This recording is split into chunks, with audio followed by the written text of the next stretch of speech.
సిద్దిపేట జిల్లా గజ్వేల్ నియోజకవర్గంలోని కొల్గూరు గ్రామానికి చెందిన మంగళి వెంకటేష్ ఇటీవల అనారోగ్యంతో మృతి చెందాడు. పైకి అనారోగ్యంతో మృతి చెందినప్పటికీ ఆయన మృతి వెనుక కారణం వింటే గుండె తరుక్కుపోతుంది. ఆయన మృతికి కారకులెవరు? 2019లో నాటి ఆర్థిక శాఖ మంత్రి హరీష్ రావు కొల్గూరు గ్రామాన్ని దత్తత తీసుకున్నారు. కొల్గూరు గ్రామాన్ని అభివృద్ధి చేసి రూపురేఖలే మార్చేస్తానని హామీ ఇచ్చారు. తన దత్తత గ్రామంలో గుడిసెలు పెంకుటిళ్లు లేకుండా చేస్తానన్నాడు. పాత ఇళ్లను పూరి గుడిసెలను కూలగొడితే ముఖ్యమంత్రి కేసీఆర్ అనుమతితో వెంటనే డబుల్ బెడ్రూమ్ ఇళ్లు కట్టిస్తానని పెద్ద పెద్ద మాటలు చెప్పారు.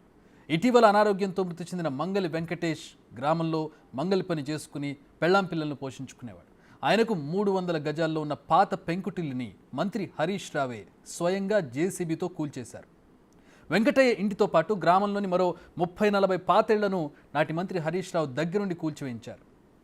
మిగతా వాళ్ళందరూ కూడా తమ పాత గుడిసెలను పెంకుటిళ్లను కూల్చివేసుకుని ఆ ప్రాంతాలను పరిశుభ్రంగా ఉంచుకోవాలని 30 రోజుల ప్రణాళికలో భాగంగా 1 నెలలో కొల్గూరులో డబుల్ బెడ్రూమ్ ఇళ్లకు నిర్మాణాలను ప్రారంభిస్తామని చెప్పారు. అందరూ కూడా ఆశపడ్డారు, తమకు డబుల్ బెడ్రూమ్ ఇళ్ళు ఇస్తాయి, ఈ టెంపరీగా ఉన్నటువంటి ఇళ్లను కూల్చేద్దాము, పాత ఇళ్ళు కదా ఇవని చెప్పి ఒక ఆశలో వాళ్ళందరూ కూడా ఉన్నారు. కొల్గూరు గ్రామస్తులందరూ కూడా నెల రోజుల్లో తమ ఊరు రూపురేఖలు మారిపోతాయని గ్రామస్తులందరూ కూడా ఎంతో ఆశతో ఎదురు చూసినటువంటి పరిస్థితి. కానీ నెల గడిచింది, 6 నెలలు గడిచింది, 5 సంవత్సరాలు గడిచినా మాటిచ్చిన మంత్రి మాత్రం ఆ ఊరి ముఖం చూడలేదు.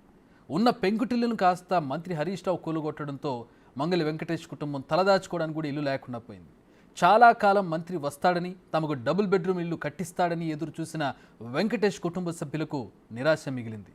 ఓవైపు తలదాచుకోవడానికి కూడా ఇల్లు లేకపోవడంతో, మాటిచ్చిన మంత్రి కంటికి కనిపించకపోవడంతో వెంకటేష్ భార్య పిల్లలు అతన్ని వదిలి వెళ్ళిపోయారు. అంటే అతడు దిక్కులేని వాడైపోయాడు. ఆ కుటుంబం చెల్లాచెదురైపోయింది. పెళ్లాం పిల్లలు వెళ్ళిపోవడంతో వెంకటేష్ దిగులు చెందాడు. మంత్రి చేసిన నిర్వాకానికి ఆవేదన చెందాడు.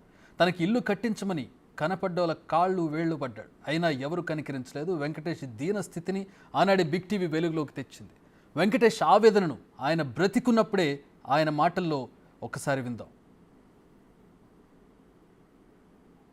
నా పేరు వెంకటేష్, మంగళ వెంకటేష్. మా వృత్తి కూడా వృత్తి. నేను సవరాలు తీసుకుంటే బతాను సార్.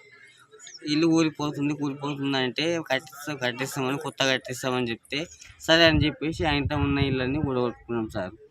ఉన్నా కానీ అట్నే బతుంటాం. ఇప్పుడు ఏం లేకుండా రోడ్డు మీద పరిస్థితి అయ్యింది. పోయి అంగన్వాడీ స్కూల్లో అనుకుంటున్నాం సార్. ఏమన్నా అంటే మేము కూడగొట్టమని చెప్పినామా, అది చేసినామా అని కట్టిస్తామని చెప్పినామా అని అప్పుడు అన్నారు కట్టిస్తామని. ఇప్పుడేమో మళ్ళీ మాతో ఏం లేదు. కానీ ఇది అయిపోయినాకైతే గడికి వచ్చినప్పుడల్లా అదే మాట మాట్లాడుతుంది. నేనే ఎక్కువ మాట మాట్లాడి అదే అని చెప్పాలి సార్. నేను ఒక్కనే ఉంది సార్. నా పిల్లలు కూడా లేకుండా ఇది ఏం చేయాలి చెప్పింది.